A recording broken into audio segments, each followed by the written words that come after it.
आपण ज्या सूत्रांचा विचार करतोय त्यामध्ये चौथ्या अध्यायातली पहिल्या भागामधली सूत्र चालू आहेत. त्यातल्या 11व्या सूत्रापर्यंत आपण आलोय.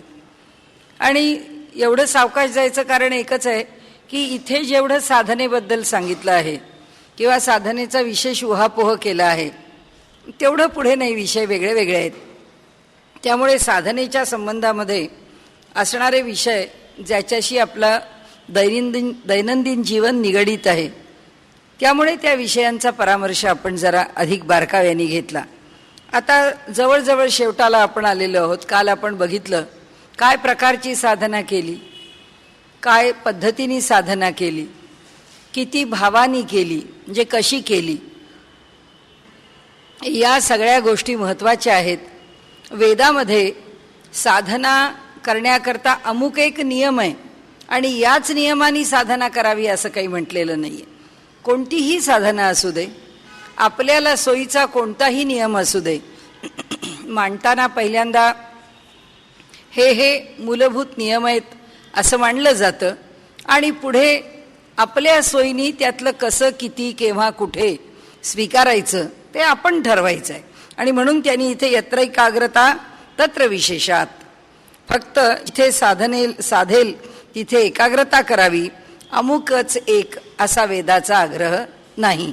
ज्या पद्धतीने आपलं मन अधिक स्वच्छ, आपलं मन अधिक निर्विकल्प, आपलं मन अधिक निर्विचार होईल त्या पद्धतीचा अवलंब करावा.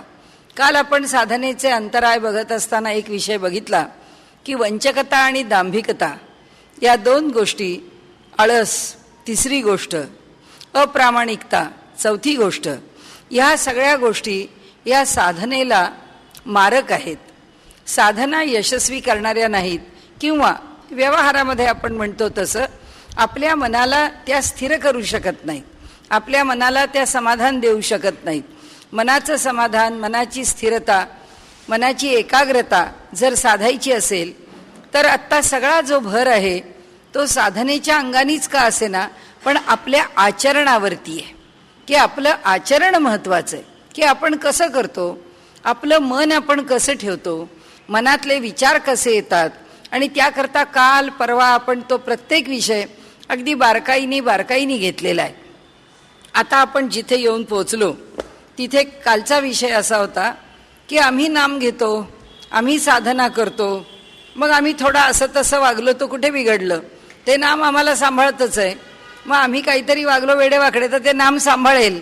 त्यांनी सांगितलं नाही. काल आपण जिथे थांबलो ते इथे आहे की ज्याला समजतं आहे, जो साधना करतो आहे, ज्याला चूक बरोबर हे जाणण्याची ताकद आहे, त्यांनी जर चूक केली तर त्याचं जे शिक्षा किंवा त्याचा भोग किंवा त्याचा त्रास अधिक आहे. अजाणतेपणे करणारा आणि जाणून करणारा यामध्ये फरक आहे. म्हणून त्यांनी इथे असं म्हटलंय की दुर्वर्तन ते दुर्वर्तनच आहे, चूक ती चूकच आहे. आणि दुसरं असं की चूक ती चूकच आहे हे आपल्याला कळलं पण पाहिजे. कळलं पण पाहिजे म्हणजे कळलं तर वळलं पण पाहिजे. नाही तर काही वेळा कळतं पण आपण म्हणतो ठीक आहे, असं काय, लोक असे सगळे चुकत असतात, लोक चुकतात तसे आम्ही चुकलो, किंवा असं आहे इतकं सगळं चांगलं वागताना केव्हा तरी माणसाची चूक व्हायचीच. म्हणजे आपल्या चुकीचं आपण जर समर्थन करायला लागलो तर उपासनेला ते चालत नाही. आपली चूक आहे ती चूक आहे, घडलं ते अयोग्य आहे असं समजूनच पुढे जावं. 2-3 दिवस आपण हा विषय बोलतोय. एखाद्याशी वागताना आपलं चुकलं तर सपशेल क्षमा मागून त्या माणसाची विषय संपून टाकावा की बाबा चुकलं, त्याला काहीतरी खोटं, त्याला दुसरं काहीतरी तिखटमीठ, त्याला आडवळणाने काहीतरी सांगणं काही आवश्यकता नाही. कारण असं असतं जगामध्ये समोरचाही माणूस जाणकार असतो, आपणही जाणकार असतो. आपण काय लपवालपवी करतो हे समोरच्यालाही समजत असतं. आणि त्यामुळे याच्यातून आपली समस्या सुटत नाही किंवा याच्यातून आपल्या दोषाचं निराकरण होत नाही किंवा जो दोष आहे तो मनावर जो मल निर्माण करतो त्याच्यापासून दूर होत नाही. आणि म्हणून त्यांनी आपल्याला अगदी आग्रहाने सांगितलंय की जे चुकलं आहे ते चुकलं म्हणून स्वीकारा आणि पुढे चाला. साधना सोडू नये. त्यानंतर चांगलं करावं ही इच्छा अंतःकरणातली विस्मरणात जाऊ देऊ नये, म्हणजेच आपली हळूहळू प्रगती होते. असे काय आपण या क्षणी कोणत्याही क्षणी असे काही आपण नसतो की ठीक आहे आता आपलं सगळं बरोबर आहे, ठीक आहे आपल्याला राग येत नाही, आपल्याला कोणत्याच गोष्टीबद्दल फारशी आसक्ती नाही, असं नसतं. प्रत्येकाच्या ठिकाणी सगळे दोष थोड्या फार प्रमाणामध्ये असतातच असतात. पण ते सगळे दोष हळूहळू हळूहळू करत कमी करत जायचे. त्याला जर फार कंगोरे असले तर बोथट करत जायचं. असं होतं आपल्याला कुणी पटकन बोललं आपल्याला चालत नाही, त्याला आपण उत्तर देऊन तरी आपलं समाधान करतो, नाहीतर उपेक्षा करून तरी आपलं समाधान करतो. दोन्ही विचार मनात आणू नयेत. उत्तर द्यायचाही विचार मनात आणू नये आणि आता गप्प बसायचं, कारण गप्प बसला तरी आत धुमसतोय आणि उत्तर दिलं तरी क्रोध प्रकट करतोय. जे दोन्ही बाजूनी आम्ही दोषास्पद आहोतच, त्यापेक्षा ते जितकं म्हणून विसरता येईल, जितकं म्हणून दूर करता येईल, जितकं म्हणून स्मरणातून दूर नेता येईल तितकं करावं. म्हणून ते म्हणतात चांगल्याचं स्मरण ठेवावं, साधना सोडू नये. त्यांनी असं होतं चांगल्याच्या स्मरणाने वाईट घटनांची धार बोथट होते आणि साधना चालू ठेवण्याने जे चांगुलपण आहे ते अधिक वाढत जातं. आणि ते म्हणतात क्रमाक्रमाने आपली प्रगती झाल्याशिवाय राहत नाही, हळूहळू आपली प्रगती होत जाते. म्हणून ते म्हणतात की उपासनेचा प्रकार आणि त्याच्याकरता असणारं जे साधन आहे त्याचा आग्रह वेदांचा नाही. म्हणजे उदाहरणार्थ पूजा पद्धती कर्मकांड आहे, नाही मिळालं सगळं, योमे भक्त्या प्रयच्छेत, बस भक्तीने दिलं संपलं. भक्ती हा भाव धरावा. काय असतं कुठेतरी आपण कमी असतो, कुठेतरी आपण चांगले बलवान असतो. आपले काही बलवान स्थानं आहेत, आपली काही कमकुवत स्थानं आहेत. जी बलवान आहेत ती अधिक बलवान करावीत, जी कमकुवत आहेत ती दृढ करायचा प्रयत्न करावा. आणि म्हणून त्यांनी सांगितलं की योगी आहे, योगाचा अभ्यास करायला बसतो, शरीराला लवचिकता मुळातच नाहीये, मग आसनं सगळं साध्य कसं व्हायचं लक्षात घ्यायचं. आपल्याला कोणत्या प्रकारची आसनं साधणं शक्य आहे, आपल्याला उभ्याची, आपल्याला बसूनची, आपल्याला झोपूनची, आपल्याला उताणं पडून, आता पोटावर पडून, म्हणजे जी साधनं आपल्याला शक्य आहेत त्यातलं कोणतं आसन आपल्याला अधिक चांगलं जमतं त्या आसनांचे विचार, 4-5 आसनांचा गट करावा, 7-8 आसनांचा गट करावा. ती आसनं चांगली करण्याचा किंवा चांगल्या प्रकारे शरीराने घडवण्याचा प्रयत्न करावा. त्या माध्यमामधून आपली उपासना. सगळंच आपल्याला साधेल असं नाही आणि सगळंच करण्या इतकी ताकद आपल्याकडे असेल, सामर्थ्य असेल असं नाही. हळूहळू अभ्यासाने सगळं येतं. माऊलींनी तर ज्ञानेश्वरीत म्हटलंय की अभ्यासाला अशक्य काय आहे. म्हणाले जे बचनागाचं विष कणभर खाल्लं तर मनुष्य मरेल, असं सराव करून करून लोक बचनागाच्या विषाच्या फक्क्याच्या फक्क्या मारतात, चमचेच्या चमचे विष खाऊ शकतात. काहीही अभ्यासाला अवघड नाहीये. अभ्यासाने साधू शकेल, पण अभ्यासाने साधू शकेल तो त्याचा काळ घेईल. पण सुरुवातीपासून सजग राहून अभ्यास कसा पुढे न्यावा त्याकरता ते म्हणतात साधन संभार उगीच वाढवायला जाऊ नये. जो मार्ग पत्करला, भक्ती मार्ग पत्करला, आपल्याला रोज देवाची पूजा करायची आहे, देवाच्या पूजेचा पसाराच वाढवून ठेवला की पूजा करण्यात अडचणी येतात. 5 आणि 7 मिनिटाची पूजा ठेवली की ती होतेच, कारण 5 मिनिटं काढणं काही अवघड जात नाही. आम्ही तासभराची पूजा ठेवली की आपल्याला तासभर जेव्हा निघेल तेव्हा पूजेला बसता येतं, किंवा बाकीची कामं सोडून देऊन तास काढावा लागतो.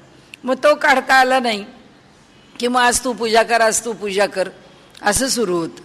त्यापेक्षा जेवढं झेपेल तेवढं भगवंत म्हणतो तू तास तास नाक धरून बस असं मी म्हणत नाही, तू तास तास आसन घालून बस असं मी म्हणत नाही, पण जे करशील ते नियमाने नित्य करत राहा आणि त्याचा पसारा वाढवूच नको. फार वाढवला की ते चुकणं जास्त होतं करण्यापेक्षा. आणि म्हणून त्यांनी इथे म्हटलंय की वैशिष्ट्याचा म्हणून आग्रह नाही. भगवद्गीतेने सांगितलेले 4 मार्ग आहेत, त्या 4 मार्गांच्या पैकी आपल्याला आपण रोजच बोलतोय कर्माचा मार्ग आहे, योगाचा मार्ग आहे, भक्तीचा मार्ग आहे, ज्ञानाचा मार्ग आहे. यातला आम्ही कोणता निवडावा आम्ही ठरवावं, आम्हाला कोणता झेपतो हे आम्ही ठरवावं, त्या मार्गाने आम्ही जावं. बरं, कोणता तरी एक मार्ग ठरवला तर तेवढाच एक मार्ग पुरेसा होतो का? इथे साधनेच्या दृष्टीने सांगताना टीकाकार सांगतात की म्हणाले हे जे 4 मार्ग आहेत, हे 4ही मार्ग प्राथमिक अवस्थेमध्ये आपल्याला उपयुक्तच असतात. या 4ही मार्गांचा अवलंब थोड्या थोड्या प्रमाणामध्ये आपण जरूर करावा, त्याचा लाभ आपल्याला झाल्याशिवाय राहत नाही. समजा आपण भक्तीचा मार्ग निवडला किंवा समजा आपण योगाचा मार्ग निवडला. योगाचा मार्ग निवडला तर आसन प्राणायाम हा आपला नित्य अभ्यासाचा विषय आहे. आचरणाकरता यमनियम हा विषय आहे. भक्तीचा मार्ग निवडला, नामस्मरण हा महत्त्वाचा विषय आहे. नामस्मरणामध्ये भाव हा त्यानंतर अधिक महत्त्वाचा विषय आहे. ते सातत्याने होणं हे त्याहून महत्त्वाचं आहे. ह्या सगळ्या गोष्टी भक्ती मार्गाला आवश्यक आहेत. आता त्याच्याबरोबर जी साधन पद्धती भक्ती करता, एका जागेवर बसून जप करणं, एका जागेवर बसून देवाची पूजा करणं, एका जागेवर बसून एखाद्या ग्रंथाचं पठण करणं, जागेवर बसून भगवंताची स्तुतीपर स्तोत्र म्हणणं. आपल्या आपल्या भाषांमध्ये इतकी सुंदर सुंदर स्तोत्र आहेत. म्हणजे मराठीमध्ये सुद्धा देवीदासकृत व्यंकटेश स्तोत्र जे आहे, त्या व्यंकटेश स्तोत्राची गोडी तर इतकी सुंदर आहे. ते स्तोत्र इतकं सुंदर रचलेलं आहे की ते रोज वाचलं की रोज आपल्याला त्याच्यातला नवा भाव कळतो की त्याची भक्ती कशी असेल. एखादं आपलं मन रमवण्याकरता साधी आरती आहे. आपण परवा म्हटलं तसं, तुकिता तुलनेसी ब्रह्म तुक्यासी आले, की केवढं म्हणून रामेश्वरी पायी मस्तक ठेविले. म्हणजे आपल्याला त्या आरतीत सुद्धा भाव कळतो की अरे एवढा मोठा शास्त्री पंडित आहे. तुकाराम महाराजांच्या समोर मस्तक नमवताना तो म्हणतो की मला महिमा इतका कळला तुकारामांचा की ब्रह्म आणि तुकाराम महाराज हे 2 तराजूमध्ये तोलण्यासारखे आहेत, बाकी काही तोलता येत नाही. 2 तराजूत जर काही टाकायचं असेल तर इकडे तुकाराम महाराज असतील तर इकडे ब्रह्म आहे. हे सगळं जे आहे हे आमच्या मनाला घडवतं भक्ती मार्गाकरता. योग मार्गाकरता काय घडवतं? योग मार्गाकरता अधिकाधिक अलिप्तता, अधिकाधिक मैत्री, करुणा, मुदिता, उपेक्षा सूत्र आहे. आपल्याला फार आता वाढवत जायचा नाही आहे विषय, आपल्याला आता पुढे जायचं आहे. त्यामुळे कशाशी मैत्री करावी, कशाची उपेक्षा करावी, कुणाविषयी करुणा असावी, काय बघितल्यानंतर आनंद व्हावा, म्हणून मैत्री, करुणा, मुदिता, उपेक्षा ह्या गोष्टी ज्या आहेत याचा विचार करायला सांगितला व्यवहार करताना. की आनंद कशाचा? जे सात्विक आहे, सुंदर आहे, चांगलं आहे त्याचा आनंद व्हावा. मैत्री कुणाशी करावी? जी आम्हाला उन्नत करणारी आहे अशी मैत्री असावी. त्यात खोटेपणा आहे, त्याच्यात वंचकता आहे, त्याच्यात दांभिकता आहे, ती मैत्री आनंदच देऊ शकत नाही. त्यामुळे ती नसावीच. दांभिकता तर मैत्रीत नसावीच नसावी. निखळ पण असावं, स्वच्छ असावं, शुद्ध असावं, तो विषय मैत्रीचा आहे. करुणा आहे, कुणाबद्दल करुणा असावी? व्यवहारामध्ये वागतानाची गोष्ट बोलतोय आपण, की व्यवहारामध्ये आपल्याला थोडं त्याच्यापेक्षा बरं आहे, त्याची परिस्थिती काहीतरी अडचणीची आहे, काही मदत करण्याचं सामर्थ्य आपल्या अंगात आहे, काही आपण त्याला मदत करू म्हटलं तर आपल्याला ते शक्य आहे, तर जरूर त्या परिस्थितीची करुणा आमच्या अंतःकरणात उत्पन्न व्हावी आणि आम्ही क्रियाशील व्हावं. परिस्थिती करुणामय होते. देशाची परिस्थिती आहे, रोज बातम्या वाचल्या की आपल्या अंतःकरणामध्ये अत्यंत दुःख होतं, की असं वाटतं की कसं होईल ह्या देशाचं, कोण ह्या देशाला नेतृत्व देईल आणि या देशाला परमवैभवाप्रत घेऊन जाईल, कसं कसं होईल या देशाचं. आपल्या मनात येतं, पुष्कळ दुःख होतं. असं वाटतं की अरे अरे काय हा समाज, अरे अरे कसे लोक वागतात, कसे आमचा समाज सुधारेल, कसे लोक सुधारतील, आणि असं सुधारल्याशिवाय हा देश कसा सुधारेल, आमच्या प्रवृत्ती बदलल्याशिवाय ह्या देशामध्ये बदल होणार नाही. हे सगळं आमच्या मनामध्ये भर भरून येतं. ही येणारी जी आमच्या अंतःकरणातली कणव आहे, काय करणार आम्ही? फक्त देवापुढे विनंती करू शकतो, भगवंता तूच आता तार बाबा, तूच आता सांभाळ, तूच या देशाचा तारणहार आहेस, सगळ्यांना चांगली बुद्धी देण्याचं काम आता तूच कर. इथे ती जी अंतःकरणामधली भावना आहे, ती भावना वेगवेगळ्या प्रकारांनी, आता एखादा मनुष्य रस्त्यावरती पाहिला, त्याची परिस्थिती हालाकीची पाहिली, आम्ही काही करू शकत नाही, त्याला आमच्या घरी आणू शकत नाही, त्याला अशी काय मदत करू शकतो की ज्या मदतीमुळे तो त्याच्या परिस्थितीतून बाहेर पडेल, ते आमचं एकट्या दुकट्याचं काम नाही. ईश्वराला प्रार्थना करण्याशिवाय आपण काही करू शकत. देवा याला योग्य मनुष्य भेटू दे आणि त्या माणसामुळे याच्या आयुष्यातल्या समस्या सुटू दे. आम्ही नाही, सगळ्या जगाला सुख देण्याचं सामर्थ्य आमच्याकडे नाही आहे. पण जगाला सुख मिळावं ही भावना आमच्या अंतःकरणामध्ये उत्कटतेने ठेवण्याचं सामर्थ्य आमच्याकडे, की प्रत्येकाला चांगलं मिळावं, प्रत्येकाचं चांगलं घडावं, प्रत्येकाचं जीवन सुखी व्हावं. करुणा आहे त्याच्यामध्ये, मुदिता, आनंद आहे. कुणीही चांगलं काही मिळवलं, कुणाचंही काही चांगलं घडलं, त्याच्या घरामध्ये त्याला आनंद होईल अशा घटना घडल्या, तितकाच आनंद आपल्याला व्हावा. दुसऱ्याच्या आनंदात आपला आनंद आहे आणि समोरच्या माणसाला सुखी पाहण्यात आपल्याला सुख आहे, ही धारणा मनाचं व्यापकपण देणारी आहे. आणि ते मनाचं व्यापकपण योग मार्गामध्ये या ज्या क्लिष्ट वृत्ती आहेत त्यापासून दूर करणारी आहे. आणि म्हणून योग मार्गात मैत्री, करुणा, मुदिता आणि उपेक्षा, जे म्हणून आपल्याला त्रासदायक वाटतं, अरे हा मनुष्य असा बोलला, नको, हे आपल्याला काही पटलं नाही, अरे या माणसाच्या काय जे वागणूक आपल्याशी झाली त्याच्यामुळे आपल्याला जरा दुःख होतं, आपल्याला अपमान झाला असं वाटतं, आपल्याला क्लेश झाले असे वाटतात, आपण स्मरण करू नये, आपण सोडून द्यावं, त्याची उपेक्षा करावी. आपण म्हणावं ठीक आहे, जगामध्ये अनेक अनुभव आहेत, नाना रत्ना वसुंधरा, या पृथ्वीवरती प्रत्येक मनुष्य एक वेगळं स्वरूप आहे, कोण कुणाला काय अनुभव देईल आपल्याला काय माहिती. ठीक आहे, अनुभव फारसा चांगला नाही असं काय आहे की सगळेच अनुभव चांगले आले पाहिजे, नाही, वाईट पण येऊ शकतात, द्या सोडून. आणि म्हणून त्यांनी सांगितलं योगमार्गामध्ये आपला साधनेचा मार्ग सुकर करण्याकरता काय महत्त्वाचं आहे ते स्वीकारावं, पुढे जावं. कर्ममार्गामध्ये शरीरात उत्साह पाहिजे, कष्ट करण्याची तयारी पाहिजे. आमच्या इथे समर्थ संप्रदायामधलं महाराष्ट्रामध्ये म्हणजे सज्जनगडावरती श्रीधर स्वामी जे उपासनेला राहिले, मोठा अधिकार आहे त्यांचा समर्थ संप्रदायामध्ये, ते चरित्र हे कर्ममार्गीयाकरता, कष्ट करणाऱ्याकरता, सद्गुरूंची कष्टाने सेवा करण्याकरता, सेवेचं स्वतःच्या शरीराला किती झीज सोसावी, स्वतःच्या शरीराला किती कष्टावं आणि आपल्या देहाची, आपल्या कशाचीही पर्वा न करता अगदी सद्गुरूवरून जीवाची कुरवंडी करून टाकणं म्हणतात, ती जीवाची प्राणाची कुरवंडी कशी केली जाते त्यांच्या चरित्रात पाहण्यासारखं आहे. की कर्ममार्गी माणसांनी कसं कर्म करावं, कसं त्या मार्गावरून जावं, किती देहाला कष्ट, काही त्या कष्टांनी देह झिजला नाही, सामर्थ्य वाढत गेलं, तपश्चर्या वाढत गेली, मन शुद्ध होत गेलं. ती सेवा कर्ममार्गीयाला शुद्ध करणारी आहे. आणि ज्ञानमार्गीयाला तर वैराग्यच आहे. ज्ञानमार्गाला वैराग्याशिवाय दुसरा काहीही पर्याय नाही म्हणण्यापेक्षा त्याशिवाय वेगळं साधनच नाही. तो या जगामध्ये फक्त परमेश्वराची सत्ता आहे एवढ्या एकाच धारणेवरती आपला सगळा मार्ग अवलंबतो.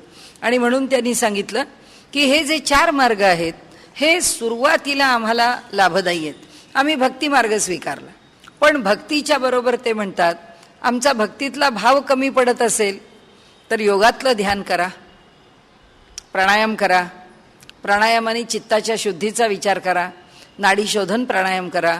मग ते म्हणतात आमचं चित्त शुद्ध होईल. आमचं चित्त शुद्ध होऊ लागलं की ते भक्तीला उपयुक्त होईल, कारण त्या शुद्ध चित्तामध्ये शुद्ध भाव प्रकट होईल. भाव प्रकट व्हायला नामस्मरणाने जशी मदत होईल तशी त्याला योगाने मदत होईल, त्याला कर्माने मदत होईल. की रोज देवाची पूजा करत राहिलं, पूजा करताना देवाचं स्तोत्र म्हणत राहिलं, त्या देवाला चांगलं डोळे भरून निहाळलं, त्या देवाविषयी आज नाही उद्या, उद्या नाही परवा प्रेम निर्माण होईल. तो कर्ममार्गसुद्धा माणसाला लाभदायी ठरतो, त्याचाही उपयोग भक्तीला होतो. आता आपण भक्ती धरली ना, आता ज्ञानाचा उपयोग, आपण ज्या देवतेची उपासना करतो तिथे मनामध्ये वेडगळ भाव असता कामा नये, आडाणी पण असता कामा नये.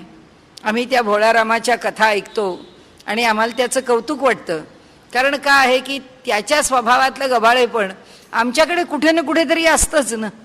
मग आम्ही त्याला पाहतो की अरे असा भोळा सुद्धा समर्थांच्या ठिकाणी चालतो आणि समर्थ त्याच्यावर कृपा करतात, आमचा भोळा भाव आहे. आणि म्हणून लोक आपल्याकडे त्याच्याकरता म्हणी काही कमी नाही पडलाय. भोळा भाव आणि शिर्डीस जाओ असं म्हणतात की भोळा भाव आणि शिर्डीस जाओ. हे आपला भाव भोळा ठेवावा, शिर्डीला जावं. साईबाबा असे आहेत की हा भोळा आहे ना याच्यावर कृपा करतात असं काही नाही. साईबाबा आपले आम्ही नुसते भोळे आहे म्हणून नाही, कुठपर्यंत कृपा करतील, कुठपर्यंत सांभाळतील. जशी आई मुलाला लहान असताना चॉकलेट खा, डब्बा घे, खाऊ देते, पण शाळेत जाऊन बस, तिथं 2 तास बस आणि घरी ये. घरी बसून चॉकलेट खायचंय ना, शाळेत बसून चॉकलेट खा. त्याला शाळेत पाठवण्याकरता म्हणून आई त्याचे जे लाड करील तितकेच लाड साईबाबा पण करतील. जर तुमची म्हण असेल की शिर्डीला जावं, साईबाबा फार भोळे आहेत, ते लगेच प्रसन्न होतात. शंकर फार भोळा आहे, तो लगेच प्रसन्न होतो, म्हणून शंकराची उपासना करा. हा भाव मुळी आमचाच गबाळा भाव आहे. कारण असा काही तो प्रसन्न, तो फक्त या मार्गावर पुढे नेण्याकरता आम्हाला अनुकूलता दर्शवतो. आणि तो म्हणतो बाबा चल, तुला करावंसं वाटतंय ना, तुला पुढे घेऊन जायचं काम मी करतो. पण पुढे जायचीच आमची तयारी नाही. आम्हाला आपला मोठा झाला तरी छोटासा डबा घेऊन चॉकलेट घेऊन जर आम्हाला बालकमंदिरातच बसावं असं वाटलं तर साईबाबा म्हणतील आता तुला एक चापट मारायची वेळ आलेली आहे, एक चपराक द्यावी लागेल. किती वेळ दिवस तुला बालकमंदिरात जाऊन बसायचं. आता मोठा हो, आता शहाणा हो. त्यामुळे समर्थांनी तर अज्ञानाचा अतिशय तिटकारा केलाय. समर्थ म्हणतात की ज्ञानानीच परमात्म्याला समजून घ्या, अडाण्याला परमात्मा भेटतो असा गैरसमज मनामध्ये ठेवूच नका. त्या भोळ्याला समर्थांनी सांभाळलं, पण म्हणून समर्थांनी सगळे भोळे व्हा असं म्हटलं नाही. समर्थांनी प्रत्येकाला चांगलं पारखून घेतलं. किती पारखावं, किती शहाणपणाची अपेक्षा आहे, किती त्याच्यामध्ये समर्पणाची अपेक्षा आहे. जसं आपल्याला माहिती आहे की सगळ्यांना वाटायचं की हा कल्याण हे एवढे मोठमोठे 2 हांडे 2 खांद्यावर ठेवतो, त्याच्या खांद्यावरती असे खड्डे पडलेत ते हांडे ठेवून, आणि खालून सज्जनगडावरती पाणी नेतो 2 खांद्यावर हांडे ठेवून. आणि समर्थांनी त्याला खुराक सांगितलेला होता की रोज ह्याला हरभऱ्याची डाळ, गूळ, तूप असं सगळं शिजवलेलं त्याला खायला द्या, कारण ह्याला कष्ट पुष्कळ आहेत, शरीर चांगलं राहिलं पाहिजे, ताकद राहिली पाहिजे. तर ते त्याला चिडवायचे, हा काय हा डाळ गप्पू आहे, हा काय हा मस्त पुरण खातो रोज, त्याला भरपूर तूप खायला मिळतं, आम्हाला काही हे मिळत नाही. मग त्या सगळ्यांनी प्रत्येकाच्या मनात काहीतरी असूया आहे, प्रत्येकाने सांगायला सुरुवात केली की समर्थांना की आम्ही दासबोधाची 5 पारायण, 10 पारायण, 20 पारायण, 25 पारायण, 40 पारायण, 50 पारायण, आम्ही यांनी इतकी केली, त्यांनी तितकी केली, त्यांनी तितकी केली. समर्थ म्हणाले बरं बरं बरं बरं. मग सगळ्यांचं सांगून झालं. मग समर्थांनी एक ओवी विचारली. म्हणाले ही ओवी दासबोधामध्ये कुठं आहे, कोणत्या दशकात आहे, कोणत्या समासात आहे. ते म्हणले आता दासबोध काय लहान आहे का, आम्हाला आता ती ओवी नेमकी कुठं आहे हे कसं आठवावं आणि आम्ही तुम्हाला कशी सांगावी. ते म्हटले बरं ठीक आहे. तेवढ्यामध्ये कल्याण स्वामी खालून ते एवढे मोठमोठे हांडे घेऊन आलेलेच होते. ते हांडे त्यांनी उतरवले. समर्थ म्हणाले इकडे ये कल्याणा. त्यांनी बोलावलं. कल्याण स्वामींना म्हणाले की बाळ ही अशी अशी ओवी आहे, तुझ्या लक्षात आहे का. तर म्हणाले आहे ना. म्हणाले हे अमुक एका दशकामध्ये आणि अमुक एका समासातली ही ह्या क्रमांकाची ओवी आहे. तर समर्थ म्हणाले तू किती वेळा पारायण केलंस दासबोधाचं. तेव्हा त्यांनी सांगितलं पारायण कुठे केलं, आपण दासबोध मला सांगत होतात आणि मी लिहित होतो. त्यावेळी म्हणाले मी लिहिलेलं आहे, त्याचं स्मरण आहे. म्हणजे केवढी एकाग्रता आहे. त्या ज्ञानाच्या विषयीची लालसा, उत्कटता, ओढ, सद्गुरूंची सेवा, हे सगळं त्याच्यात एकवटलेलं आहे. आणि म्हणून ते इथे म्हणतात की आम्ही सुद्धा उपासना करताना आम्हाला सुद्धा ज्ञानाची, आमचे सद्गुरू कसे आहेत, आमच्या सद्गुरूंच्या ठिकाणी त्या ज्ञानाच्या माध्यमातून आम्ही पाहायला लागलो तर ते आम्हाला कसे दिसतील, आम्हाला हे सगळं तत्वज्ञान ज्ञानाच्या मार्गाने कसं आकलन करून घेता येईल. ते म्हणतात प्राथमिक पातळीवरती सुद्धा ज्ञानाची उपेक्षा करू नये, समजून घ्यावं काय तत्वज्ञान आहे, काय ज्ञान आहे. त्याचं स्वरूप काय आहे, अनुभूती म्हणजे काय आहे, पुनर्जन्म म्हणजे काय आहे, कर्मविपाक म्हणजे काय आहे, दासबोध काय सांगतो, ज्ञानेश्वरी काय सांगते, उपनिषद काय सांगतात, गीता काय सांगते, ब्रह्मसूत्र काय सांगतं, ही सगळी जिज्ञासा आमच्या मनातली जळमट दूर करतं. आणि म्हणून त्यांनी सांगितलं आपल्याकडे जे 5 यज्ञ आहेत त्यातल्या शेवटचा ब्रह्मयज्ञ रोज करायला सांगितला. काहीतरी या संदर्भामध्ये रोज आम्ही वाचावंच वाचावं. तत्वज्ञानाच्या संदर्भामध्ये आमच्याकडनं काहीतरी वाचन व्हावं. म्हणून त्यांनी असं म्हटलंय की सुरुवातीला आम्ही जर भक्तीचा मार्ग निवडला किंवा सुरुवातीला आम्ही जर योगाचा मार्ग निवडला तर प्रामुख्याने योगाचा अभ्यास, प्रामुख्याने भक्तीचा अभ्यास जरी करत असलो तरी सुद्धा कर्मानी जे घडतं आणि जिथं कर्मात कमी पडतं तिथं ज्ञानाने समजून घ्यावं, जिथं ज्ञानात कमी पडतं तिथं योगाने समजून घ्यावं, आणि ह्या सगळ्यांनी जे कमी पडतं ते भक्तीने समजून घ्यावं. आमचा मार्ग भक्तीचा आहे, आचरणाचा. आमचा योगाचा मार्ग आहे. योगाच्या मार्गाकरता ज्ञानाने योग मार्गाचं ज्ञान यथार्थ करून घ्यावं, जितकं करून घेणं शक्य आहे तितकं. त्याच्याकरता कर्माचं आचरण करण्याकरता आम्ही कठोर राहावं आणि त्याचबरोबर अंतःकरणामध्ये ईश्वर प्रणिधान असावं. त्यांनी म्हटलंच आहे तपस्वाध्याय ईश्वर प्रणिधानानी क्रियायोग. ईश्वराचं प्रणिधान, ईश्वराचा अनुग्रह असल्याशिवाय आम्हाला योग साधणारच नाही आहे. आणि त्यामुळे योगमार्ग जरी प्रामुख्याने स्वीकारला तरी भक्ती आहेच, योग स्वीकारला तरी आसनाच्या माध्यमामधून कर्म आहेच, योग स्वीकारला तरी सुद्धा ही सगळी योगाची सूत्र समजून घेणं, त्याचं गूढ समजून घेणं हा ज्ञानमार्ग आहेच. आणि म्हणून ते सांगतात की हा जो मोक्षाचा सोपान आहे, हा जो मोक्षाचा मार्ग आहे तो मार्ग कसा आहे म्हणाले. असा सरळ चढत जाणारा जिना आहे का, सोपान आहे का? नाही म्हणाले. असा सरळ चढत जाणारा नाही, असा गोल गोल गोल गोल जिना आहे. तो कसा जातो?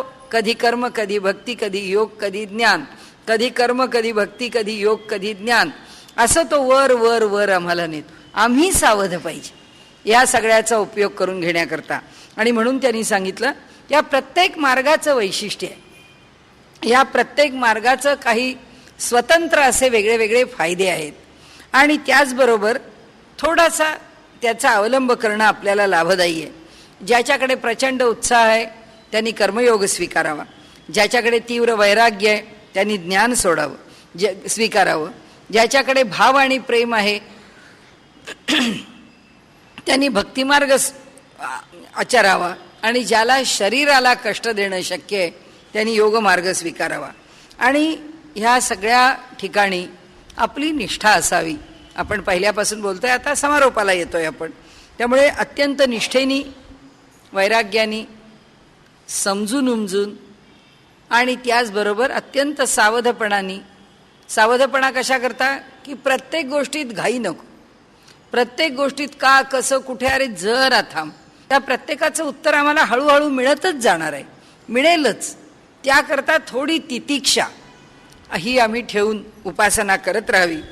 आता 4ही ह्या मार्गांमध्ये सुलभता आहे काही आणि काही कष्ट आहेत.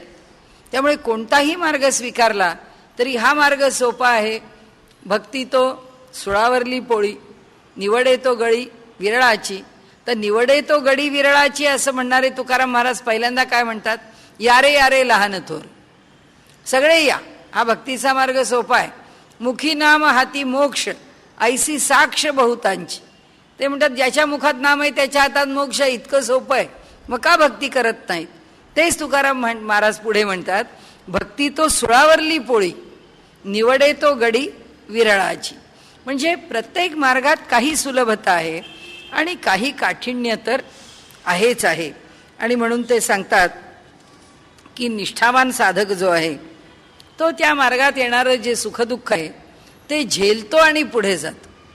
ज्याला ते पेलण्याची ताकद नाही तो मार्ग सोडून निघून जातो. त्याला त्या मार्गावरती राहणं अवघड होतं, कारण त्याच्याकडे धैर्य नसतं. साधकाच्या ठिकाणी जो पहिला गुण पाहिजे आहे ते धैर्य. कारण त्या धैर्याचा पर्यायी शब्द आपण पाहिला तो म्हणजे अभय. भय नाही कशाबद्दल. भगवंताच्या नामाचं स्मरण करताना आणि साधना करताना भय असता का? तो आहे ना सांभाळायला, आपण कशाला घाबरायचं? आपल्या अंगावरती काही येऊन पडलेलं नाहीये. सांभाळायला तो, ओझं घ्यायला तो, आम्हाला योग्य तऱ्हेने योग्य न्याय द्यायला तो समर्थ आहे. त्याच्याकरता आम्ही कशा करता सगळी हे देवा हे लक्षात ठेव, माझं बघ, तुला आठवण होईल न होईल, पण मी सांगतोय मला हे पाहिजे ते तू दे, हे सगळं करण्याची काही आवश्यकता नाही. हे ज्याच्या मनात येतं ती आपल्या मनातली निष्ठा जेव्हा थोडी डळमळीत होते तेव्हा मनात येते. जेव्हा निष्ठा प्रखर आहे तेव्हा मनातच येत नाही. ईश्वर करतो ते बरोबर करतो, ईश्वर करतो ते योग्य करतो, ईश्वर करतो ते योग्य वेळी करतो. आम्ही जरा थांबूया, आम्हाला जरा तितिक्षा म्हणजे वाट पाहणं आहे, करेल तो, आमच्या मनासारखंही करेल, आमच्या मनासारखं करेल, करेलच करेल असा पण आग्रह नाही. आमच्या मनाच्या विरुद्ध करेल याचा अर्थ मनाच्या विरुद्ध करणं हेच आम्हाला अधिक उपयुक्त आहे, म्हणून तो आमच्या मनाविरुद्ध करेल. ठीक आहे, असं होईल. तो जे करेल ते आपल्याला मान्य आहे, तो जे करेल ते समजून उमजून योग्यच करणार आहे, त्यामुळे तो माझ्यावरती अन्याय करणार आहे असं कधी मनामध्ये आणायचंच नाही. आणि म्हणून त्यांनी सांगितलं शास्त्राभ्यास करावा, गुरूंवर निष्ठा ठेवावी आणि जो मार्ग स्वीकारला आहे तो आपल्या सोयीकरता सोडू नये. आधी स्वीकारलं एक, मग आता इतके लोक सगळं दुसरं करतात, आपणही त्या मार्गाने जावं असं म्हणून स्वीकारलेला मार्ग सोडावा, दुसरा मार्ग धरावा. त्यांनी सांगितलं हे होणं नाही. स्वीकारताना 10 वेळा विचार करावा, 10 वेळा विचार करून मार्ग निवडावा आणि एकदा मार्ग निवडला की आता बदल काही नाही, आता वेगळं त्याच्यापासून काही नाही, आता ते आपल्या जीवनभर जोवर आयुष्य आहे तोपर्यंत तेच. आणि म्हणून ते म्हणतात की जर आम्ही आमच्या मार्गावरती अटळ राहिलो तर निश्चितच आम्हाला यश आहे. त्यामुळे ही जी सातत्य, हे जे सतु दीर्घकाल नैरंतर्य सत्कारा सेवितो दृढभूमी, दीर्घकाल निरंतर अत्यंत आदराने आपण जर उपासना करत राहिलो, कुठेही मनामध्ये संदेह न आणता, ती उपासना आम्हाला यशस्वी केल्याशिवाय राहत नाही. आणि म्हणून कदाचित लवकर सफल होईल, कदाचित उशिरा होईल, काय आमचं प्रारब्धाचा भोग असेल त्याप्रमाणे मागे पुढे असेल, पण जे काही मागे पुढे असेल ते सगळं आमच्या लाभाचं असेल, ते योग्य असेल आणि ते न्याय्य पण असेल. आणि म्हणून या आता दुसरं असं की योगमार्गाचा अभ्यास करणाऱ्या लोकांना डोळ्यापुढे प्रकाश दिसायला लागतो, बिंदू दिसायला लागतो, कधी नाद ऐकू येतात. भक्तिमार्गाच्या लोकांना हे असलं काही ऐकायला येत नाही, असं काही दिसत नाही, ईश्वराचा असा काही वेगळा अनुभव येत नाही. मग ते म्हणतात ह्या योगमार्गाच्या लोकांना बरा अनुभव येतो. ते लोक एकमेकांना सांगतात अहो आम्हाला नाद ऐकू येतो, आम्हाला ज्योती दिसते, आम्हाला बिंदू दिसतो, आम्हाला तेज दिसतं, डोळे मिटले की असं होतं तसं होतं. जो तो आपले आपले अनुभव सांगत राहतो. ते म्हणतात प्रत्येक मार्गातले अनुभव वेगळे आहेत. त्या योगमार्गातल्या माणसाला अनुभव आला ना आपल्याला आला नाही म्हणजे आपली साधना चुकते आहे असं नाही. त्यावर गोंदवलेकर महाराजांनी उत्तर फार छान दिले. ते म्हणाले रोज साधना घडते, साधनेमध्ये खंड पडत नाही, हेच साधनेचं यश आणि फल आहे असं समजा. रोज घडतीये ना, चुकत नाहीये ना, बस झालं. ह्याच्यापेक्षा अधिक नकोच आहे, हेच त्याचं यश आहे. साधना घडते आहे हेच यश आहे असं समजा.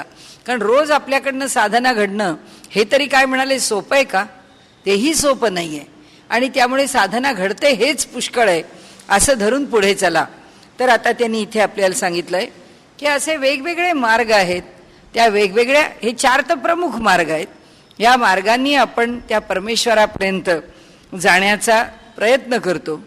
भक्तीतून प्रेम निर्माण होतं, ज्ञानातून ज्ञेयापर्यंत पोचता येतं.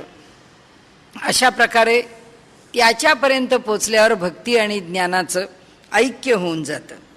आता उपासना स्वीकारतानाचा एक शेवटचा आपल्याला इशारा देऊन हे सूत्र संपवलेलं आहे. काय इशारा दिलाय? त्यांनी सांगितलंय की उपासना करताना देशकाल परिस्थितीचा विचार करावा. आम्ही परदेशात गेलो, तिथे आम्हाला 2 वर्ष राहायचं आहे. आता आमची इथली उपासना पद्धती आणि तिथली उपासना पद्धती फरक पडेल. पुष्कळ थंडी आहे. आता इथं असं आहे, आम्ही खाली बसताना आमचं साधंसं आसन घेऊन बसू, तिथे जमिनीवर बसताच येणार नाही आहे. तिथे जाड जाड काहीतरी खाली असलंच पाहिजे की ज्याच्याशिवाय आम्ही थंडीपासून आम्हाला वाचवू शकणार नाही. मी तर परदेशाची गोष्ट सोडूनच द्या, आम्ही हिमालयात गेलो तरी आमच्या लक्षात येतं की इथे दक्षिणेमध्ये गेलो की दक्षिणेमध्ये गंगेवर जायचं, म्हणजे नदीवर जी कोणती नदी असेल त्या नदीवर जायचं, आंघोळ करायची, ओले त्यांनी देवाच्या मंदिरात यायचं आणि नमस्कार करायचं. माणसं कपडे पिळत पण नाहीत, तसेच येतात निथळत, गंगेचं स्नान करतात आणि भगवंताच्या दर्शनाला येतात. कारण शरीराला ते सोसणं शक्य आहे. वातावरणामध्ये उष्णता इतकी आहे की तो गारवा काही जाणवत नाही. आणि हिमालयामध्ये जे गुरुजी पूजा सांगायला बसलेले आहेत त्यांच्या पायात बूट आहेत, मोजे आहेत, त्यांच्या अंगात स्वेटर आहे, डोक्याला मफलर आहे. पूजा सांगण्यापुरते त्या जागेवर ते पायातल्या चपला बूट काढून ठेवतील. पण असं जर त्यांनी नाही केलं तर उद्या त्यांचीच समाप्ती व्हायची वेळ येईल. कुठली पूजा करणार, कुठली पूजा सांगणार? कारण एवढ्या थंडीमध्ये नियम बदलतात. देशकाल परिस्थितीप्रमाणे आम्ही असेच राहू, आम्ही असेच वागू, असं चालत नाही. म्हणून त्यांनी सांगितलं, उपासना करताना देशाचा विचार करा, कालाचा विचार करा, आपल्या परिस्थितीचा विचार करा. तो 108 जप करतो म्हणून मी 108 करतो नाही. आपण 12 केला तरी पुरे. 12 जमत नसेल तर 4 केला तरी पुरे. 4ही जमत नसेल तर 1 नमस्कार करून एकदा जपाचं स्मरण केलं तरीही पुरे आहे. पण नित्य त्याला 1 नमस्कार करायला आपल्याला वेळ असलाच पाहिजे. एवढं तरी आपण केलं पाहिजे. ते म्हणतात आपलं घर, आपली परंपरा, आपली उपासना पद्धती याचा काहीतरी विचार केला पाहिजे. आता एखादा मनुष्य खेड्यात आहे, त्या माणसाच्या जमिनीमध्ये किंवा त्याच्या जमिनीच्या जवळून नदी वाहते, ओढा वाहतोय, की परंपरेने अशी धारणा आलेली आहे की बाबा त्या नदीमधल्या ज्या देवता आहेत त्या देवतांची उपासना करावी. म्हणून त्या नदीच्या किनाऱ्यावर त्यांचं एक ठाणं असतं, त्याला ठाणं म्हणतात, की ते ठाणं कोणाचं असं, त्या साती आसरा, त्या आसरा त्या नदीमध्ये राहतात आणि मग त्यांची उपासना करावी. का तर तिने आम्हाला, त्या नदीने आम्हाला कल्याणकारी बनावं, आम्हाला सुरक्षित राखावं, आम्हाला भरपूर पाणी द्यावं. आता त्यांनी साती आसरांची उपासना केली म्हणून आम्ही शहरात राहणाऱ्यांनी साती आसरांची काय बरं उपासना करावी? खेडेगावात राहणारा मनुष्य आहे, शेतात एकटा राहतोय, आसपास सगळा परिसर निर्मनुष्य आहे. म्हणजे मी हे सगळं पाहिलंय म्हणून आपल्याला सांगते. त्या जमिनींच्या वरती लोक एक एक स्थापना करतात, त्याच्यामध्ये त्याला फिरस्ता म्हणतात आणि एका दगडाची स्थापना करून त्याला शेंदूर लावतात. म्हणलं हे फिरस्ता काय प्रकरण आहे? तर ते भूतखेतांची देवता आहे की आता या रानामध्ये मी एकटा राहणार तर मला भूताखेताची भीती वाटते, म्हणून त्याच्या देवतेलाच मी इथं ठेवलंय आणि संतुष्ट केलंय. आता त्याची वृत्ती केवळ मानसिकता असेल, त्याला काय अर्थ असेल, त्याचे लाभ काय असतील आपल्याला माहीत नाही. पण भावो ही विद्यते देवो तस्मात भावो ही कारणम. त्याचा भाव आहे की बाबा त्याला दहीभाताचा नैवेद्य दाखवला, त्याला एकदा 8 दिवसातून शेंदूर लावला आणि रोज त्याच्यावर फुल पाणी टाकलं की झालं, तर आपलं संरक्षण करणार आहे. होतं संरक्षण, अशी त्याची धारणा आहे. आणि त्यामुळे रानामध्ये अखंड सर्पनाग फिरत असतात. पण तिथे उपासना करताना नागाची उपासना केलीच जाते, त्याचे मंत्र म्हटलेच जातात आणि आम्हाला सुरक्षित ठेव असं म्हटलं जातं. देशकाल परिस्थिती आहे की त्यामुळे त्या त्या देवतांची उपासना आहे. आता शहरात ह्या सगळ्याची आवश्यकता आहे का नाही, ज्याचं त्यांनी ठरवावं. कारण अलीकडच्या काळामध्ये मुंबईसारख्या स्कायस्क्रेपर्समध्ये 35व्या मजल्यावरती नाग निघालेले आहेत. आता अशा इतक्या केसेस आहेत, अशा इतक्या घटना आहेत की त्याला ड्रेनेज आहे, त्याला अनेक प्रकारचं चुकीचं प्लंबिंग आहे, लोकांची न वापरती घरं आहेत बंद ठेवली, अनेक कारणं असतील. पण म्हणजे शेवटी भय निर्माण झालं की मनुष्य त्याला उपाय शोधल्याशिवाय राहत नाही आणि मग त्या देवतांना नमस्कार करायला निघतो. इथे त्यांनी सांगितलं की परिस्थितीजन्य उपासना करावी, कुलपरंपरा काय सांगते त्याप्रमाणे उपासना करावी. नागाचं नाव असणारे, नागदेव नाव असणारे माणसं काही कमी नाही आहेत, म्हणजे त्या देवतेचं नाव ठेवून त्याचं स्मरण करणारे लोक कमी नाही आहेत. का? कारण त्यांच्या घरामध्ये त्या देवतेची उपासना केली जाते. काही ना काही कारणाने ती देवता त्यांना अनुकूल असते. गुरुदेव रानड्यांच्या चरित्रामध्ये आहे की ते ध्यानाकरता म्हणून आपल्या जागेपासून लांब जात असत आणि लांब जाऊन तिथे एका खड्ड्यामध्ये उपासना करत असत. त्यांची आवड, आणि त्या खड्ड्यावरती आपलं धोतर टाकायचं आणि तिथे उपासनेला बसायचं आणि ते तिथे बसून उपासना करायचे. त्यांनी अनुभव घेतला आहे की कितीतरी वेळा त्यांनी ज्याच्यावरती कापड टाकलं त्याच्या खाली पुष्कळ मोठा नाग वेटोळं घालून बसलेला आहे. त्या नागावरच आपण बसलो आहोत. अनेक वेळा त्यांना नाग, त्यांचं दर्शन त्या योगमार्गामध्ये घडलेलं आहे. त्यांनी त्यांच्या चरित्रामध्ये ज्यांनी लिहिली आहे, त्यांच्या मुलींनी लिहिलेले जैसी वाहे गंगा, ते चरित्रसुद्धा, त्यात सुद्धा तिने वडिलांच्या बद्दलचे अनेक अनुभव लिहिलेले. आपल्याला सांगायचा हेतू असा आहे की ही काय अंधश्रद्धा आहे, ती काय अंधश्रद्धा आहे, असं नाही आहे. ज्याला त्याला ज्याच्या त्याच्या परिस्थितीमध्ये जी देवता भावते तो त्याची उपासना करतो आणि म्हणून त्या त्या देवतांची उपासना कुणी करतं म्हणून आमची देवता उपासना सोडून ती करायचं कारण नाही आणि आमची उपासना श्रेष्ठ आहे ती कनिष्ठ आहे असंही म्हणण्याचं कारण नाही. आणि म्हणून त्यांनी सांगितलं की आपल्या अंतःकरणामध्ये जी उपासना स्वीकारायची आहे ज्या देवतेची, तिथे पूर्ण विचारांती स्वीकारावी. कुणाच्याही उपासनेला कमी जास्त लेखायला जाऊ नये. त्याचा त्याचा काय अनुभव आहे आपण एकमेकांना भराभरा सांगत सुटतो, हे काय बरोबर नाही बया, असं नाही, आम्ही असं काही ऐकलेलं नाही, तुम्हाला असा अनुभव येत असेल तर ती उपासना द्या सोडून. काय आपला अधिकार आहे? त्याला सांगण्याचा आपला काय अधिकार आहे? त्याचं कारण असं की आपण असं काय अनुभवलं आहे की ज्या अनुभवाच्या जोरावरती ही उपासना चूक आणि ही उपासना बरोबर हे सांगण्याचं आपल्याकडे सामर्थ्य नाही. जोपर्यंत आपण सामर्थ्यशाली नाही तोपर्यंत दुसऱ्याला अनाहूत सल्ले आपण देऊ नये. तो जे करतो ते करू दे, त्याचं जे कमी जास्त योग्य अयोग्य तो आहे ना बघायला. त्याला जर वाटलं हे करतोय हे बरोबर नाही आहे, तो त्याला बरोबर मार्गदर्शन करील. ते करायचं आपल्याला कारण नाही. आप प्रायणात तत्रापिही दृष्टम. साधना आमरण केली पाहिजे. साधना शेवटपर्यंत आयुष्यात करत राहिलंच पाहिजे. श्रुतीत तसेच दिसून येते. श्रुती सांगते की साधना कुठपर्यंत? ईश्वराचं दर्शन होईपर्यंत, मनाला समाधान मिळेपर्यंत, सद्गुरू भेटेपर्यंत नाही, साधना शेवटपर्यंत.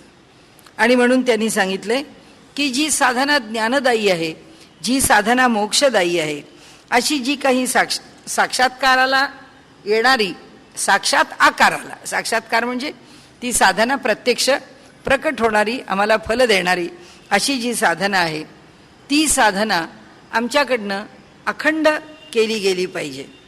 सगळी साधनं साधकांनी जी जी आचरली आहेत त्या पद्धतीने आपली साधना चालू ठेवावी, न कंटाळता चालू ठेवावी. जोवर देह आहे तोपर्यंत निष्ठेनी साधना करत राहावं. म्हणाले त्याला त्यांनी पर्याय दिला किंवा युक्तिवाद केला की जोपर्यंत देह आहे तोपर्यंत देहाचे धर्म सुटलेत का? आमचं श्वास घेणं सुटलं का? डोळ्यांनी पाहणं सुटलं का? सकाळ झाली की चहा पिणं, दुपार झाली की जेवणं, रात्र झाली की झोपणं, काय देहाचे धर्म सुटले? मग साधना का सुटते? साधनाही सुटू शकत नाही. हे जर सगळं सुटत नाही तर साधनाही सुटू शकत नाही. म्हणून शेवटपर्यंत साधना ही केलीच पाहिजे, हे अगदी मोठं चकाराने आपल्याला सांगितले. आणि त्याचप्रमाणे त्या साधनेला अनुकूल असणारी कर्म ही केली पाहिजेत. म्हणजे साधना झाली, ईश्वराचं दर्शन घडलं, आता आपल्याला काही लोकांनी सामर्थ्यशाली पुरुष म्हणून मान द्यायला सुरुवात केली. आपल्याला जर काही अधिकार आला तर त्या अधिकाराचा गैरव्यवहार होऊ नये. कर्म जी आहेत ती जशी साधक अवस्थेमध्ये आहेत, जशी लीनभावानी आहेत, जशी कष्टानी आहेत, जशी स्वतः समजून उमजून केली जातात, तशीच ती सर्व काल करावी. कोणत्याही स्थितीत ती कर्म तशीच झाली पाहिजेत. असं जर नाही झालं तर काय होईल म्हणाले. समजा ईश्वराची कृपा झाली, सत्पुरुषाची कृपा झाली, सद्गुरूंची कृपा झाली आणि कृपा झाल्यानंतर त्या कृपेचा अनुभव आम्ही घ्यायला लागलो. आपल्याला अगदी खात्री पटली की नाही, आपल्याकडे परमेश्वराचं लक्ष आहे, आपल्याकडे गुरूंचं लक्ष आहे, ते आपल्याला परोपरीने सांभाळत आहेत, आपल्यावरती कृपा करतायत. असं सगळं जरी झालं तरी सुद्धा रोजचा व्यवहार आम्हाला चुकलेला नाही आहे. आम्ही जगामध्ये वावरतो, आमच्या घरामध्ये वावरतो, आम्ही माणसांशी व्यवहार करतो, आम्ही आर्थिक व्यवहार करतो, आम्ही सामाजिक व्यवहार करतो. सगळे व्यवहार आमचे थांबलेले नाहीत. मग काय होतं, एक जर अनुभव आला मनुष्याला किंवा काही साधन पुढे गेलं आणि काही अनुभव येऊ लागले तर मग ही समाजामध्ये, व्यवहारामध्ये, कुटुंबामध्ये, दैनंदिन जीवनामध्ये, गृहस्थ धर्मामध्ये जे काही व्यवहार किंवा कर्म करावी लागतात त्या कर्मांना तर पर्याय नसतो. जोवर देह आहेत तोवर कर्म आहेत आणि जोपर्यंत कर्म आहेत तोपर्यंत पुन्हा त्या कर्मात गुंतण्याचं भय आहे.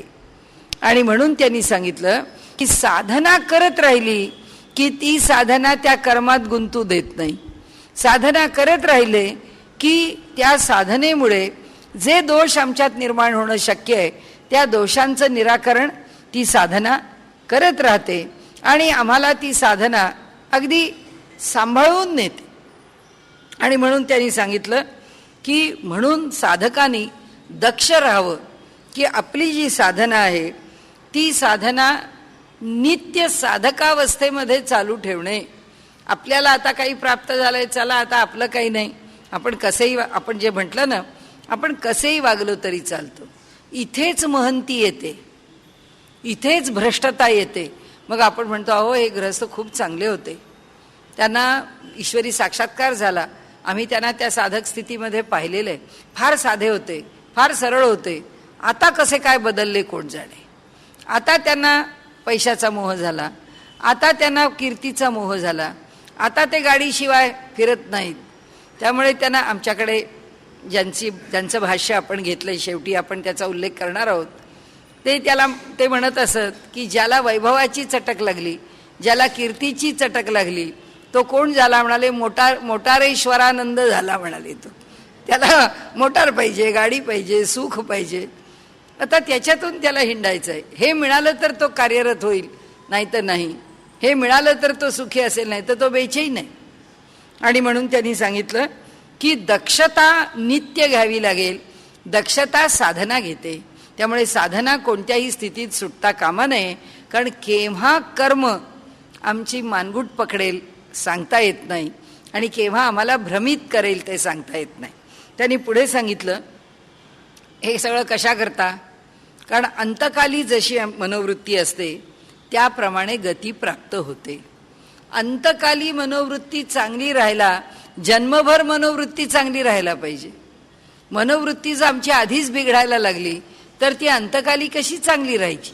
ईश्वराचं नाम आमच्या मुखात यायला, जाण्याच्या वेळी आम्ही अलिप्त व्हायला, त्यावेळपर्यंत तो अभ्यास सतत चालू पाहिजे.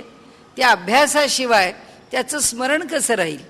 आणि त्यामुळे त्या स्मरणाकरता उपासना चालूच ठेवली पाहिजे. त्याकरता दिलेले जी वचनं आहेत त्याच्या आधाराकरता ती आपल्याला माहिती असलेली वचनं आहेत. पण त्याच्यामध्ये त्यांनी एक गीतेचं वचन दिलं, यम यम वापी स्मरण भावम त्यजत्यंते कलेवरम. जेव्हा देह टाकण्याचा समय येतो त्यावेळी जो भाव अंतःकरणामध्ये असतो त्या भावाप्रमाणेच आम्हाला पुढची गती प्राप्त होते. दुसरं त्यांनी छांदोग्याचा आपल्याला मंत्र दिलाय. आता इथे अधिक पुढे जाऊन सांगितलंय उपनिषदांनी. ते असं सांगितलंय की म्हणाले मृत्यूकाल जवळ आलेला आहे, देहत्यागाचा समय आलेला आहे. आपल्याला कळलंय की आता अल्पकाळामध्ये हा देह टाकायचा आहे. तर म्हणाले त्यावेळी छांदोग्यानी 3 गोष्टींचं स्मरण करायला सांगितलंय. त्याचा मंत्र दिलाय, सो अंत वेलायाम एतत्रयम प्रतिपद्येत अक्षितम असी अच्युतम असी प्राण संशितम असी. मी कसा आहे? मी अक्षयी आहे. माझ्या ठिकाणी अक्षत आहे. माझ्या ठिकाणी भेद नाही, कुठे मी भंगलेला नाही. मी जसा आहे तसा अक्षत आहे. नंतर माझं स्वरूप अच्युत आहे, ढळणारं नाही, कमी होणारं नाही. नंतर मीच प्राण संशित आहे. म्हणजे काय? सूक्ष्म प्राणाचं जे स्वरूप आहे ते मीच आहे.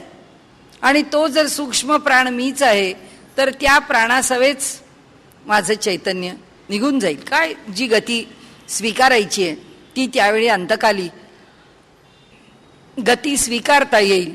आणि म्हणून त्यांनी छांदोग्यांनी सांगितलं की हे सगळी साधना आता अंतकाली जेव्हा परिणत होते किंवा अंतकाली जेव्हा त्या सगळ्या साधनेला परिपूर्ण असं रूप येतं, कारण हा देह टाकायचा आहे, या साधनेसहित निघून जायचं आहे, जे काही प्राप्त आहे त्याच्या सहित जायचं आहे. तर जाताना मी अक्षत आहे, मी अच्युत आहे आणि मी प्राण संशित आहे असं स्मरण ठेवावं की मी चिदानंद रूप शिवोहम शिवोहम, मी असा आहे. याच्यापेक्षा मला अधिक ह्या प्रपंचामध्ये गम्य नाही. माझा कधीच क्षय होणार नाही. माझ्या स्वरूपाला कधीच च्युती म्हणजे तो कधी ढळणार नाही. नंतर प्राणाचं सूक्ष्म तत्व ही मी आहे असा त्या मंत्राचा अर्थ आहे. आणि तो अर्थ स्मरणात ठेवावा असं त्यांनी सांगितलंय. पुढे त्यांनी सांगितलं की आमच्या चित्तावरती जन्मोजन्मीचे संस्कार आहेत, ते इतके बलवान आहेत, इतके बलवान आहेत की ते आम्हाला कुठे कुठे नाचवतील आम्हाला सांगता येत नाही. आणि म्हणून परोपरीने आमची वंचना करणारे म्हणजे फसवणारे आहेत. आपण आपल्या स्वभावाप्रमाणे आपल्या संस्कारांप्रमाणे आपण म्हणतो हे असलं आपण नाही बोलू शकत, हा असला आपण विचार नाही करू शकत, आपल्याला हे नाही पटू शकत. आपल्याला मग त्या विचारांची कधी चीड येते, कधी संताप येतो. असं वाटतं हे विचार दूर जाऊ देत. ह्या अशा प्रकारच्या माणसांचे विचार, ती माणसं, त्यांचे चेहरेपाणं, त्याबद्दल ऐकणं काही नको असं इतकं सगळं बोलणारे आम्ही, त्याचा तिटकारा करणारे आम्ही कधीतरी चुकून तसा विचार करतो, कधीतरी चुकून मनामध्ये वेडावाकडा विचार येऊन जातो. वेडावाकडा विचार आल्यावर आपण म्हणतो हे आपलं मन आहे, हा आपला विचार आहे, हा विचार आपण करूच शकत नाही, हा विचार आपल्या मनात येऊच शकत नाही, कारण आपली ती प्रकृतीच नाही. आपल्या समोरचा जो आपल्याला चांगला ओळखणारा मनुष्य आहे तोही म्हणेल की छे हो तुम्ही काय सांगता, तो माणूस असं बोलला. असं बोलणंच शक्य नाही, कारण तो कसा आहे हे मला माहिती आहे, आपल्यालाही माहिती आहे आपण कसे आहोत. पण जे पूर्वसंस्कार बलवान असतात, एखादा संस्कार जो उपटला, उद्भवला, तो संस्कार जर वरती आला तर तो संस्कार आपल्या मनामध्ये विपरीत विचार निर्माणच करणार नाही असं नाही. उपासनेमध्ये त्याच्यापासून पण सावध असावं. आला आपल्या मनात वाईट विचार, आपण असं समजावं की भगवंता माझ्या मनाच्या शुद्धीकरणाची प्रक्रिया सुरू झालेली आहे आणि त्यामुळे काय झालंय, आता मन शुद्ध होण्याकरता चाळणीत किंवा गाळणीमधून गाळलं जात आहे. आता गाळताना काय होतं, एखादा चांगला चुकार विचार त्या चांगल्याबरोबर गाळून खाली यायला लागतो, कारण तो आपलं स्थान त्यालाही टिकवायचं असतं. आणि म्हणून देवा हा विचार जो आलाय ना, ती माझी प्रवृत्ती नव्हे, पण जो विचार येऊन गेला त्या विचाराच्या करता प्रायश्चित्त म्हणून तुझ्या नामाचं मी 12 वेळा स्मरण करतो. बस झालं. या विचाराच्या बद्दलचा आपला जो काही लेन देन आहे ती तिथं संपवून टाकायची, मोकळं व्हायचं. असाच का आला, तो कुठूनच आला, तो कुठल्या जन्मातला होता, तो आपला होता का नव्हता, का अमक्याच्या सहवासात आलो म्हणून काही भानगडीत पडायचं नाही, कशाच्याही फार खोलात जायचं नाही. आला विचार, परमेश्वरा तुझं नाव सगळं तुझ्या नावाने पवित्र होतं, आलेला वाईट विचार सुद्धा तुझ्या नावाने पवित्र होईल, चला पुढे चल. त्यांनी एवढंच सांगितलंय की त्या प्रत्येक विचाराच्या बद्दल मात्र आपण जागरूक राहिलं पाहिजे. आपण त्याला सोडून देता कामा नये. मुकाट्याने जाऊ दे, आला विचार चला गेला, नाही, त्याला आम्ही आमच्याकडनं परास्त केला. आम्ही ईश्वराच्या नामामध्ये त्याला ठेवून दिला की भगवंत आता तू बघ, तो विचार आणि तू तुम्ही तुमचे हिशेब संपवा किंवा मिटवा, आमच्यापर्यंत आणू नका. आणि म्हणून ते सांगतात की थोडी जरी संधी मिळाली तरी आमचे पूर्वसंस्कार उसळी मारून वर येतात. आणि आम्ही जर त्या एका येणाऱ्या पहिल्या छोट्या विचाराला जर कुरवाळत बसलो तर त्याच्याबरोबर 25 विचार आल्याशिवाय राहणार नाही आणि ते आमच्या मनाला गडबडवून टाकल्याशिवाय राहणार नाही. आणि म्हणून सावध राहावं आपल्याला सांगतात. आणि पुन्हा पुन्हा एक गोष्ट सांगतात, त्याकरता साधन सोडणं योग्य नाही. साधन करत राहावं. साधना करता करता ह्या सगळ्यांचं निराकरण होतं. दुसरं, आता साधनेची काय गरज, आता मी पूर्ण झालो. म्हणाले ज्याला पूर्ण झालो असं वाटलं तोच अपुरा आहे हे समजावं. जो आथिलेपण मिरवी तो काहीच नाही. ज्याला मी कुणीतरी झालो असं वाटलं तेव्हाच लक्षात घ्यायचं की तो काही झालेला नाही आहे. तो अजून फार प्रपंचामध्ये बुडलेला आहे. त्याला अजून फार आसक्ती आहे, त्याला अजून गर्व आहे, त्याला अजून अभिमान आहे, त्याला अजून स्मरण आहे, त्याला अजून अस्मिता आहे, त्याला आपल्या स्वतंत्र अस्तित्वाच्या विषयी अजूनही अंतःकरणामध्ये ताठा आणि स्मरण आहे. हे सगळं दूर गेलं पाहिजे. आणि म्हणून ते सांगतात की परमार्थाच्या अपूर्णतेचं लक्षण आपल्याला काहीतरी प्राप्त झालं असे व्यवहार आपण आपल्या मनात येतं, हे काम न आपल्याकडनं उत्तम होणार, हे आपल्याला उत्तम येतं. अमुक एक गोष्ट तुम्ही माझ्यावर सोपवा, मी करीन, ती मला उत्तम येते. परमार्थ मार्गामध्ये मला उत्तम येतं, मी उत्तम करतो, हे माझ्याकडून उत्तम होतं, तो करवून घेईल. आपण करू, जबाबदारी टाकली तर कौशल्याने करू, पण हे मला येतं, हे माझं चांगलं आहे, हा जो मनातला विचार आहे तो विचार गेला पाहिजे. तो आम्हाला आमचा अहंकार बलवान करत नेतो. आणि म्हणून त्यांनी सांगितलं की साधन आणखीन एक अंतराय सांगितला की आम्हाला आता पुढे असं वाटायला लागतं की पुष्कळ साधना केली खरी, आता फार वेळ जातो त्याच्यामध्ये आणि त्यामुळे आता कमी करावं आणि आता फार तर सोडावं, नाही तर थोडंसंच ठेवावं. आता ही साधना आपला वेळ खाणारी व्हायला लागली असं ज्या दिवशी वाटेल त्या दिवशी ते म्हणतात अधःपाताला सुरुवात आहे.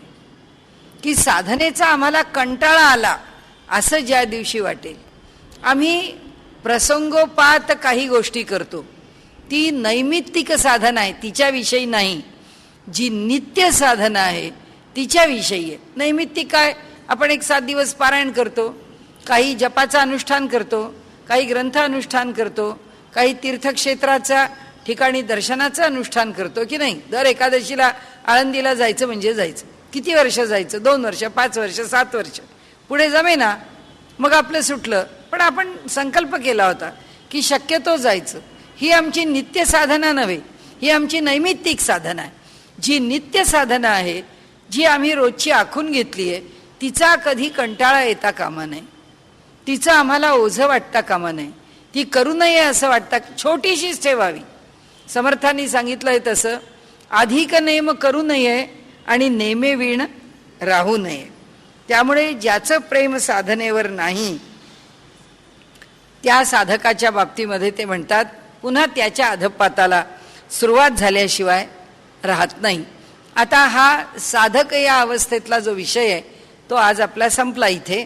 आता उद्याला जो आपण विषय घेऊ ते ज्ञानी पुरुषांनी पण साधन का करावं, हा अगदी छोटासा विषय आहे. आणि मग आपण पुढच्या सूत्रांच्याकडे जाऊ.